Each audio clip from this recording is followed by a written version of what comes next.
tangan buat Tuhan, silakan duduk Bapak Ibu, Shalom. Iya, hari-hari ini gereja di tempat ini sedang mengajarkan dengan tema berakar kuat di dalam Kristus. Saya percaya bahwa akar itu menentukan kuatnya sebuah pohon, kuat atau tidak, yaitu tergantung dari akarnya. Langsung saja kita buka bersama Kolose pasal 2 ayat yang ke-7, saudara ya. Dikatakan di sana, hendaklah kamu berakar di dalam Dia dan dibangun di atas Dia. Berakar di dalam Tuhan, bertumbuh di dalam iman. Mau kiamatnya nanti siang, nanti malam, besok, bulan depan, ya suka-sukanya Tuhan kan. Kita kan gak bisa merubah toh. Ya, jangan semua kita mau kontrol dengan pikiran kita. Jangan dulu kiamat dong, saya baru OTW kaya ini. Ya. Mau kaya, mau tidak kaya, kalau waktunya kiamat ya kiamat. Tapi bagian kita melakukan apa yang sudah menjadi kewajiban kita, yaitu apa? Berakar di dalam Kristus. Amin saudara. Nggak peduli mau apa, pokoknya kita itu pandang Tuhan saja. Berakar dalam Kristus. Nah saudara, tapi banyak orang Kristen ya sayang tiap minggu duduk di gereja. Tapi akar imannya itu nggak ada. Ya. Pertumbuhan rohaninya itu enggak ada. Kalau bicara tentang akar, ya sebuah pohon itu akarnya kelihatan atau enggak saudara di dalam? Enggak kan? Ya, akar itu enggak terlihat.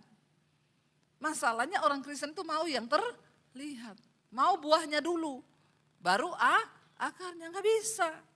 Ya orang itu berakar dulu, yang suka tanaman, saya ini suka tanaman saudara.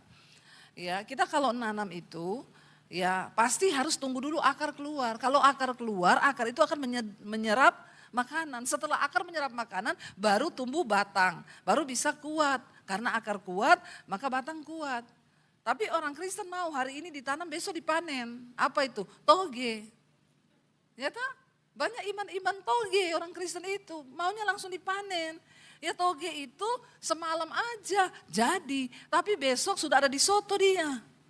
Pagi-pagi tuh. Rawon kan, nanti siang sudah di WC toh. Nah itu nasibnya toge, beda sama pohon bonsai. Bonsai itu makin tua, makin lama, makin dibentuk, makin mahal. Bonsai itu ada yang miliaran saudara. Ya, dari mana bisa diukur? Tuanya, lamanya, batangnya, pembentukannya. Makin rumit pembentukannya itu, makin mahal harganya. Bentuk bonsai itu enggak gampang. Batangnya itu dililit pakai kawat, dibengkokkan begini, bengkokkan sana, bengkok sini. Dia kalau bisa teriak-teriak. Tapi untuk menjadikan sesuatu yang mahal harus ada proses. Nah akar ini harus sehat, akar ini harus kuat. Tapi orang Kristen kebanyakan enggak mau berakar. Karena memang berakar itu enggak enak. Ya, tidak terlihat. Ketika selesai pandemi, tiba-tiba Debbie Basir tuh muncul di permukaan. Saya dengar ada banyak yang bilang gini, pendeta instan munculnya karena sosial media. Jadi ngetop gara-gara TikTok, gara-gara Instagram, gara-gara ini.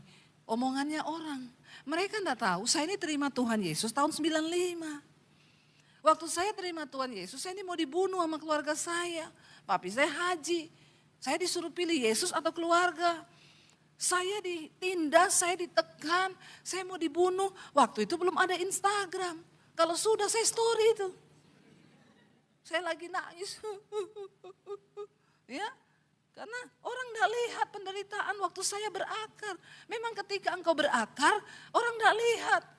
Tapi justru dalam penderitaanmu lah, dalam prosesmu lah, akar itu semakin kuat. Makin tumbuh ke bawah, berakar itu tidak kelihatan. Amin. Karena Tuhan itu tertarik dengan yang tidak kelihatan. Tapi manusia pengen yang kelihatan. Beda konsepnya. Kita pengen langsung terlihat, dimuliakan. Nah waktu saya itu naik di permukaan pandemi, orang bilang itu pendeta TikTok. Pendeta musiman. Gara-gara sosial media aja dia terkenal. Kamu enggak lihat ketika saya berakar dari tahun 95, saya ditekan, mau dibunuh, saya diancam. Saya enggak bisa telepon pendeta. Zaman itu belum ada handphone. Tahun 95. Ya, saya nggak bisa ke gereja minta didoakan. Boro-boro keluar rumah aja saya nggak boleh. Jadi ketika ada masalah, saya masuk ke kamar, saya tutup pintu, saya berlutut sama Tuhan Yesus. Ada yang tanya, kenapa imannya ibu begitu kuat? Ya itu, karena saya nggak pernah minta-minta didoakan sama pendeta. Saya berdoa sendiri, saya cari Tuhan sendiri, saya ketemu Tuhan. Orang Kristen sekarang batuk, telepon ibu gembala. Ya, diare ke toilet, telepon Pak Pendeta. Iman seperti apa yang kita punya? Enggak usah cari-cari manusia. Enggak usah dikit-dikit mau konseling dok. Dikit-dikit saya bilang baca tuh Alkitab. Kau udah baca firman belum? Kalau sudah baca enggak usah konseling. Orang yang suka konseling itu saya yakin enggak pernah baca Alkitab. Amin apa amin? Ya, makanya enggak usah konseling. Ya Bu pengen konseling, di Alkitab ada jawabannya kok. Ya yang mana? Makanya kau baca itu Alkitab. Ya kemarin ada survei dilakukan di daerah-daerah Kristen di Indonesia. Kantong-kantong Kristen. 80% orang Kristennya punya Alkitab. Yang baca 20%. Makanya kota-kota kantong Kristen di Indonesia banyak tingkat kejahatannya tinggi, perceraiannya tinggi, tingkat semua perbuatan jahat tinggi. Kenapa? Punya Alkitab 80% penduduknya. Tetapi yang baca hanya 20. Nah ini. Bagaimana mau berakar? Boro-boro, berakar aja kagak bagaimana mau tumbuh. Apalagi berbuah. Nah banyak buah-buah palsu. Ya, kelihatan berbuah, tapi yang begini kan cuma sebentar. Makanya ada orang bilang, itu Bu padahal loh di gereja pelayanan. Nipu, bawa lari uangnya orang, enggak bayar. Enggak usah angkat tangan korbannya. Banyak begini sekarang. Ya, itu Bu pelayanan, tapi selingkuh bolak-balik. Ya, enggak usah angkat tangan juga. Itu tiap hari ke gereja Bu, tapi selingkuh terus, nipu orang. Ya, kenapa? Karena firman tidak berakar dalam hidup kita. Kita ini cuma jadi ya pendengar, masih bagus juga mau dengar nih ke gereja. Ada juga yang ke gereja sini, matanya lihat saya tapi otaknya lagi habis ini makan apa ya. Nah, ini juga enggak masuk firman. Bagaimana bisa saudara? Waktu engkau dalam penderitaan, disitulah kesempatan engkau berakar di dalam Kristus. Penderitaan membuat akar keimanan kita itu semakin kuat. Karena enggak ada yang lihat. Makanya selalu saya ajarkan apa? Enggak usah minta-minta doa pendeta, enggak usah banyak-banyak konseling. Baca Alkitabmu, cari Tuhan. Amin. Udah yakin saya. Pasti kau berakar, imanmu bertumbuh dan engkau menghasilkan buah. Tapi kalau enggak, percuma kita itu jadi Kristen percuma. Orang baca Alkitab aja tidak pernah saudara. Ya, bagaimana mungkin? Nah ayat ini berkata begini, kita baca coba, buka bersama Matius 13 ayat 20. Yesus memberikan sebuah perumpamaan. Ya ternyata ada jenis-jenis benih yang ditabur dan tidak bertumbuh. Salah satunya akar itu nggak bisa tumbuh. Matius 13 ayat 20 dan ayat 21. Baca bersama 1, 2, 3. Benih yang ditaburkan di tanah yang berbatu-batu. Ialah orang yang mendengar firman itu dan segera menerimanya dengan gembira. Ayat 21, tetapi ia tidak berakar dan tahan sebentar saja. Apabila datang penindasan dan aniaya karena firman itu, maka orang itu pun segera murtad. Apa penyebab? Salah satunya firman tidak bisa tumbuh dan berakar. Ternyata benih itu ditabur di tanah yang berbatu-batu. Tanah, ini bicara tentang media tanam. Kita mau tanam benih pakai tanah. Ya. Nah tanah ini harus bersih. Di situ ada pasir, ada batu. Saudara tabur benih, yang gak mungkin tumbuh. Gak bisa karena tanahnya cuma sedikit, yang banyak batunya. Ayat ini bilang, ya ada orang menabur benih di tanah yang berbatu-batu. Ini firman yang ditabur di tanah yang berbatu. Sebentar saja dia tumbuh, tapi mati karena tidak berakar. Tanahnya sedikit. Media tanam itu tanah, bicara hati kita.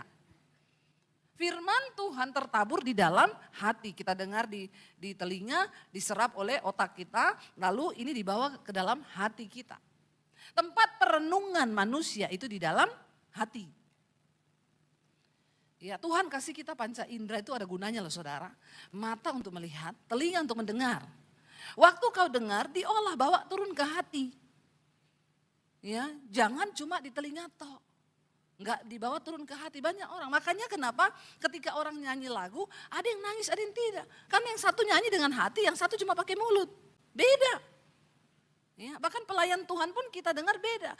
WL nyanyi dari hati sama nyanyi dengan mulut aja pamer suara, itu juga beda. Benar enggak? Tuhan adalah Tuhan yang melihat hati. Amin. Nah, kita harus mengolah firman di hati. Hati ini media tanam. Kalau hati kita banyak bebatuan, sakit hati, iri hati, kepahitan, kecewa. Ini dosa-dosa dalam hati yang orang tidak bisa lihat. Cuma kita dengan Tuhan yang tahu. Bahkan kadang istri tidak tahu. Amin enggak Bapak-Bapak? Banyak rahasia hatimu yang istrimu tidak tahu. Demikian ibu-ibu. Ada banyak rahasia hati yang suami bahkan tidak tahu, anak tidak tahu. Cuma kita yang simpan. Perlu bagi kita untuk ngecek nih media tanam kita ini, hati kita ini. Orang fasik berdoa, apa orang fasik itu? Orang yang tahu kebenaran tapi tidak mau melakukan. Itu orang fasik. Hatinya itu nggak mau berubah. Doanya menjadi kekejian bagi Tuhan. Jadi ada ibadah yang menjadi kejijikan di mata Tuhan. Yaitu apa? Kalau kita ini tahu kebenaran, kita tidak dengar. Kristen. Tapi hatinya ini banyak batu. Pahit sama ipar, pahit sama mertua. Ipar adalah maut, mertua adalah maut. Padahal dia yang pembawa maut. Ini saudara yang kita kurang menyadari. Mari kita ini bertobat. Ya. Karena waktu engkau tidak mendengarkan suara firman yang berbicara di hatimu. Membuat kau bertobat, maka engkau sudah murtad. Banyak orang Kristen masih duduk di gereja, tapi sudah murtad rohani. Waktu kau menolak firman, engkau murtad loh. Masih Kristen tapi. Makanya sering kita dengar itu Bu. Aduh kalau di gereja mama saya itu nyanyinya Bu. Ya tapi di rumah mulutnya Bu. Maki-maki anak semua kebun binatang keluar. Nggak usah angkat tangan juga ibu-ibu. Mari kita cek hidup kita. Apakah kita ini berbuah dalam iman. Berakar kuat di dalam Tuhan atau tidak.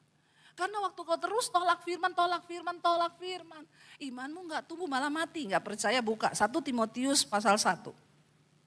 Ayat yang ke-19. 1 Timotius 1 ayat 19 baca bersama. Ya. Kita lihat saudara. Apa yang firman Tuhan katakan. Multimedia ya baca bersama 1, 2, 3. Beberapa orang telah menolak hati nuraninya yang murni itu. Dan karena itu apa? Kandaslah iman mereka. Ternyata waktu kau terus menolak suara hati yang murni dari Tuhan tempat firman itu tumbuh. Kau tolak terus, disuruh tobat kau tolak, disuruh pengampunan kau tolak, disuruh ini ndak mau. Saya Bu sekali orang itu bikin saya kecewa, seumur hidup saya blacklist dari hidup saya. Saya bilang selamat Bu, jalan tol kau masuk neraka. Biar kau tiap hari mau ke gereja. Kalau kau tidak mau melepaskan pengampunan, kandas imanmu. Iman kalau udah kandas bisa menyelamatkan enggak? Kagak. Ayat ini bilang beberapa orang itu sering sekali menolak hati nuraninya. Menolak Tuhan bicara, menolak suara yang murni itu. Dan karena itu kandaslah iman mereka. Kita semua satu saat akan berdiri di hadapan tahta pengadilan Kristus. Untuk memberikan pertanggungan jawab terhadap hidup kita selama ada di dunia. Nanti Tuhan gak akan tanya mana yang pelayanannya rajin, mana yang ini manda. Tuhan bilang mari di sini kau berdiri. Yang melakukan firman-Ku. Marilah engkau yang melakukan kehendak Bapakku. Mari masuk dan engkau makan sehidangan dengan aku. Yang Tuhan cari pada akhirnya cuma orang-orang Kristen yang mau menjadi pelaku-pelaku firman Tuhan. Jangan tolak terus. Di reject aja. Firman Tuhan datang, di reject. Saya pernah mengalami. Saya ini sama suami waktu itu ribut saudara. Ya ribut-ribut mulut biasa. Terus saya bilang, saya mau tidur sendiri. Saya gak mau tidur berdua. Saya tidur di sofa saja. Ini alay lebay ya. Terus suami saya bilang, jangan kamu yang tidur di luar, aku yang tidur di luar. Ya, suami saya tidur di luar. Saya mau tidur, enggak sejahtera nih di hati. Karena kami ini punya komitmen berantem, enggak usah lama-lama, 5 menit cukup. Kalau waktu jiwanya sehat bisa, tapi kadang juga kita ini sakit jiwa. Ya Pak ya. Pendeta juga manusia, jangan pikir pendeta itu robot. Makanya pendeta yang harus duluan melakukan firman. Ya, saya itu udah mau tidur, ya Roh Kudus bicara, minta maaf. Ya harusnya kan dia yang minta maaf. Masa saya minta maaf? Minta maaf saja. Dua-dua itu salah. Enggak mau, saya enggak mau minta maaf. Tiba-tiba saya itu antara mau tidur dengan tidak, saya takut juga saudara kalau marah tidur. Takutnya mimpi ketemu kuntilanak, dicekik mati masuk neraka loh. Cuma gara-gara berantem gak diberesin. Bener, kamu berantem maka jangan bawa amarahmu lebih daripada sampai matahari terbenam. Artinya apa? Sebelum tidur beresin. Karena kita tidak tahu kita tidur itu masih bangun atau tidak kan? Iya Pak ya?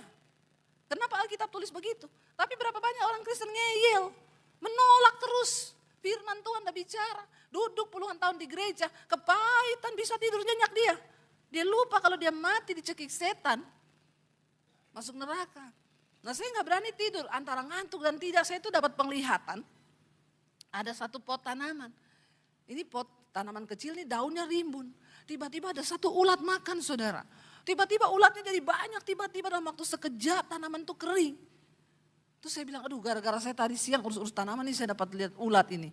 Tapi tiba-tiba Roh Kudus bilang enggak, seperti itu imanmu. Kalau kau biarin satu ulat yang menggerogoti tanaman itu, kau biarkan dia berkembang jadi banyak, lama-lama mati itu imanmu. Jadi hari ini beresin, cepat minta maaf sama suamimu, jangan biarkan hatimu tuh kotor. Ih saya takut, saya cepat-cepat berdiri, saya buka pintu kamar, suami saya sudah di depan. Dia udah begini, lalu kami berpelukan depan pintu. Seperti Teletubbies. Ya berpelukan. Waktu berpelukan saya cerita sama suami, tahu enggak tadi itu Roh Kudus tuh udah dari tadi suruh saya minta maaf sama kamu. Tapi saya enggak mau. Suami saya bilang, saya juga disuruh Roh Kudus tapi saya juga enggak mau. Saya bilang kasihan banget Roh Kudus, bola keluar balik lagi, minta maaf, minta maaf, minta maaf, kita reject terus dia. Nah, ini orang-orang model-model begini, menolak hati nuraninya terus. Lama-lama kandas kalau kau biarkan. Makanya saya tuh suka bingung kalau ada suami istri berantem 3 hari enggak bicara. Kau bilang kau pengikut Tuhan, padahal hatimu syaiton. Syaitan bermalam di hatimu. Jadi buat apa kita jadi Kristen kalau kita pelihara setan? Ayo jadi pelaku firman Tuhan, amin.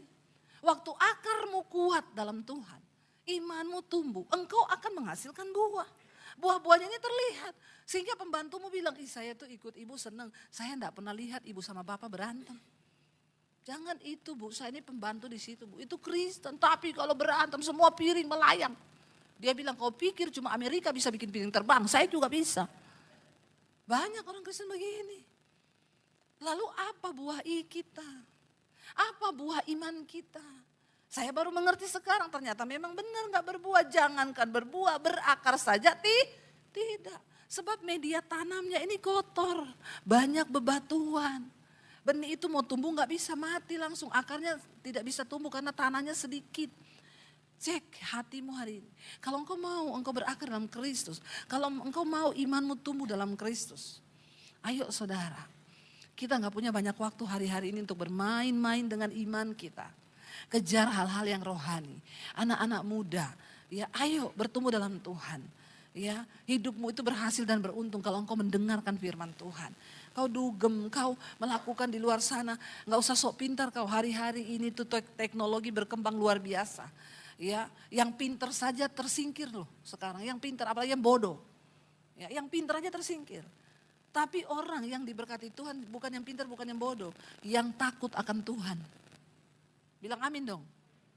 Ya, tepuk tangan kalau perlu. Orang yang takut akan Tuhan. Mereka yang akan disertai dan diberkati Tuhan. Akan ada jalan-jalan supranatural yang Tuhan buka. Walaupun dunia berubah sekarang dengan AI semua kalah saudara. Ya bahkan guru stres sekarang, anak-anak ujian dapat 100 semua, kenapa? Yang tolong AI. Ya, anak saya tuh loh, saya bilang saya tanya dia kan saya suruh check up, ya. Kamu sudah terima hasil check upmu dari dokter sudah. Terus itu kamu tahu, iya mam aku tuh kelebihannya sekian, gulaku kelebihan sekian, aku tuh harusnya makan ini. Kamu tahu dari mana? Aku tanya AI. Soalnya kalau konsultasi dokter lama, terus saya kirim aja itu foto hasil, AI jawab, gula kamu kelebihan sekian poin, harusnya normal tuh segini-segini. Kalau kamu mau saya bikinin jadwal dan menu untuk diet gula, saya akan bikinin kamu seminggu ke depan. Klik iya, dibikinin sama AI. Saudara nggak perlu ke apoteker, saudara nggak perlu dokter. Itu pintar sekali. Saya bilang, kok bisa begitu? Lalu saya bilang sama suami saya, "Say, kamu tinggal suruh gitu." Suami saya lagi ini komputer tiba-tiba ngehang. Dia bingung mau tanya siapa ya, dia foto itu komputer dikirim ke AI. Kamu bisa kasih jawaban, AI bilang 3 hal yang harus kamu lakukan kalau komputer mengalami segitu. Yang pertama, kalau kamu sabar tunggu 2 jam, dia akan pulih. Yang kedua, kalau kamu tidak sabar lakukan ini, pencet ini, lalu gini. Jadi suami saya bilang, saya tiba-tiba jadi pinter. Jadi anak muda maaf ya, kau yang merasa pinter-pinter IT sekarang, kalah kau sama AI. Kalau kau pinter toh, gak takut Tuhan, sial nasibmu. Walau kau sekolah S1, S2, S3, S21 kayak Samsung. Kalau kau tidak bertobat, maaf, sial. Karena sekarang tersingkir karena AI. AI lebih pintar sekarang, bisa deteksi cancer hanya dalam waktu berapa menit. Gak perlu hal-hal yang aneh.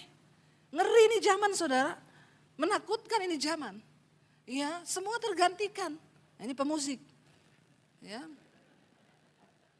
Bisa tergantikan sama AI juga mereka ini. Suami saya bilang, bikinin saya lagu. Keluar liriknya plus musiknya, aransemennya. Iya, tapi ibu-ibu tenang. AI tidak bisa gantikan kita ngepel di rumah. Masak juga nggak bisa. Ya, tapi saudara ayo, apa yang bisa kita andalkan dengan perkembangan zaman yang begitu hebat? Takut akan Tuhan.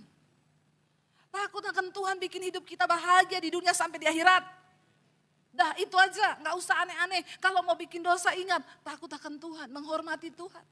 Kalau mau bikin dosa ingat Tuhan, aku ini jengkel sama istriku. Tapi karena aku mengasihani engkau Tuhan, aku takut akan engkau. Aku mau berdamai deh dengan istriku, amin. Bapak-bapak amin. Yang amin cuma ibu-ibu toh ini. Ya, ibu-ibu juga begitu. Waktu kau marah, kau jengkel, kau cerewet, ingat takut akan Tuhan. Aku mengasihi suamiku Tuhan, karena aku takut akan engkau. Hidup kita bahagia.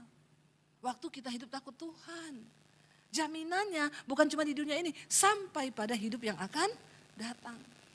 Berapa banyak yang mau bilang Tuhan ubah hati kami Tuhan. Kami mau bertumbuh di dalam Engkau. Kami mau hidup takut akan Tuhan. Bangkit berdiri bersama saudara.